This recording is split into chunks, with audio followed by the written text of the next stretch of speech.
Oh my gosh. This is wild.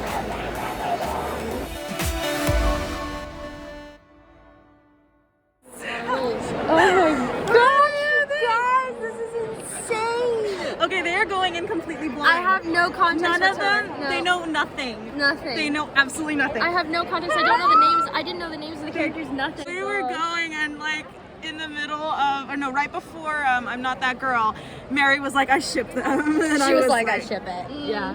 We'll see what happens. This is our first I thought it theater wasn't going to be very This deep, is, yeah, you this know? is their first. I thought he was... Oh my gosh, the chorus. The chorus. Oh, it's so good. Is, Oh this my is like gosh, Broadway level. Like they are so good. The Elphaba. In my opinion, the best one is definitely that blonde girl. Glenda. Oh, no, she's got sauce. So in the It's middle, amazing. she whispered to me and she's like, this is literally the two of them. This is the energy that they exude because they're best friends. It's the scene where they met and Glenda's like, I'm gonna make you popular. That scene was it was a lot of our first year of being best friends, cause She's like we're best friends. Bubbliest thing you will ever meet. Oh my gosh, I love you so much. You're my best friend. Oh my gosh, the part with the monkeys was so scary. That I felt you like trembling. I felt so bad. Dude, when I realized that, oh my gosh, animals actually talk. This is a monkey slave, and he's making her experiment on him. No, I was like, the corruption. Also, I just want to say we're not the only ones who pulled our masks down, so don't come for us in the comments. I mean, I own one.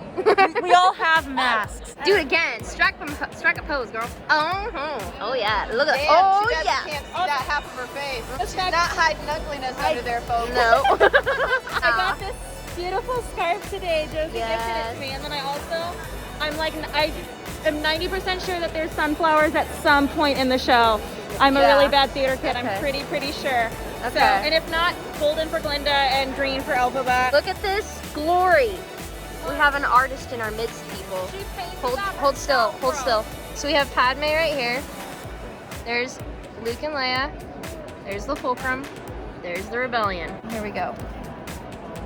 This is an artist. This is what an artist looks like. This is what art looks like. Look at the headband.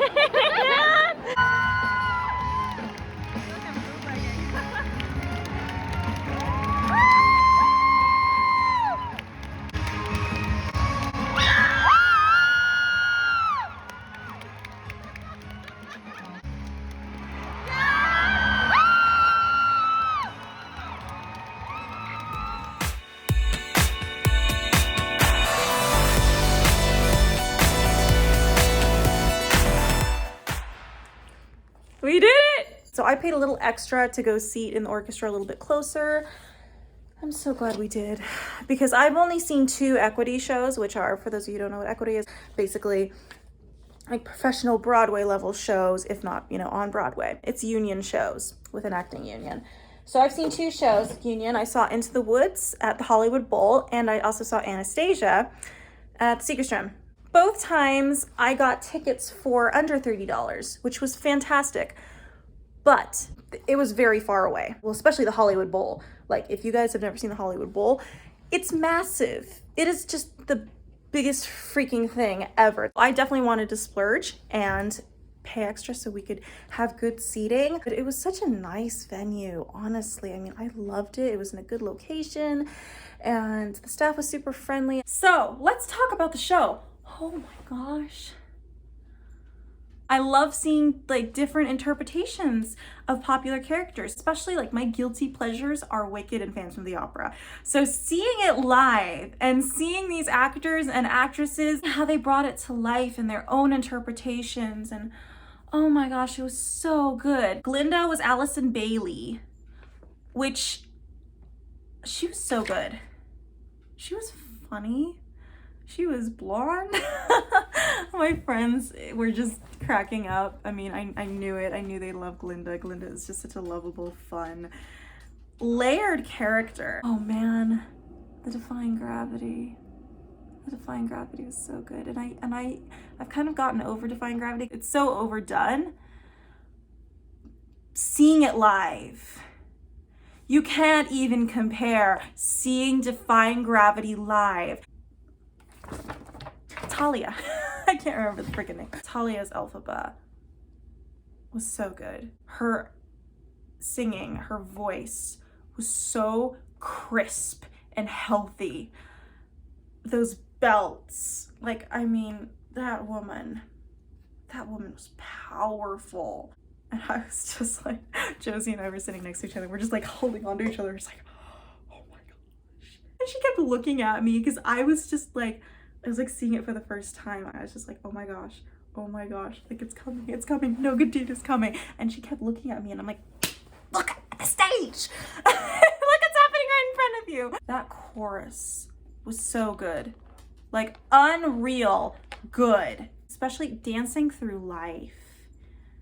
Dancing Through Life and One Short Day in the Emerald City. Those two just knocked me off my feet. The choreography was so tight.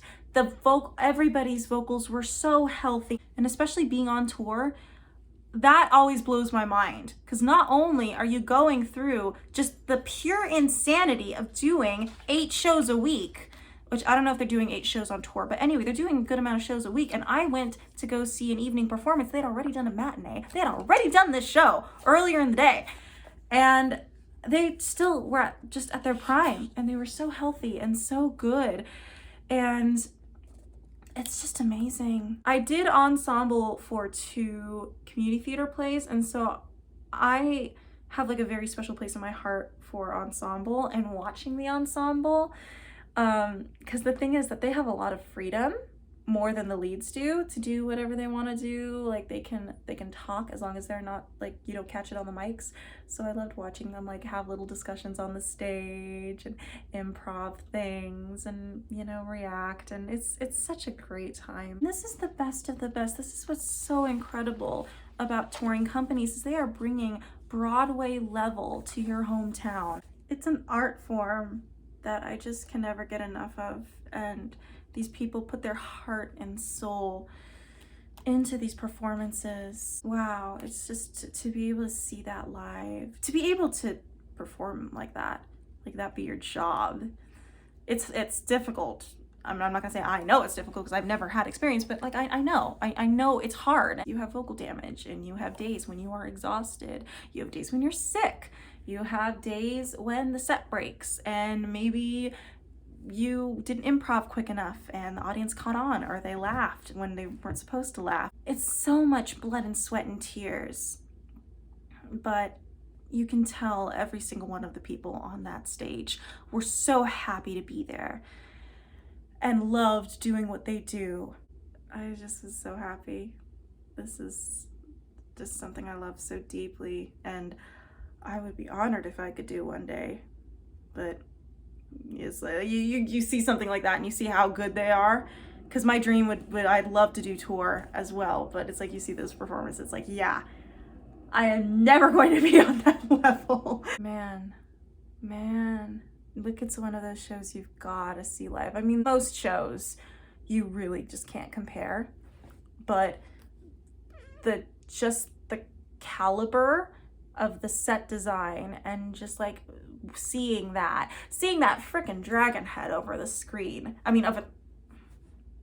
over the stage, and the costumes, like seeing the way how the costumes like glistened in the stage light, just seeing that all live. And anyway, thank you guys so much for joining. I hope you enjoyed that chaotic fangirling mess as much as I did. That was a lot of fun, and I really wanted to bring you guys along, especially to get Josie and Mary's first impressions, because I cannot stress this enough, they went in completely blind.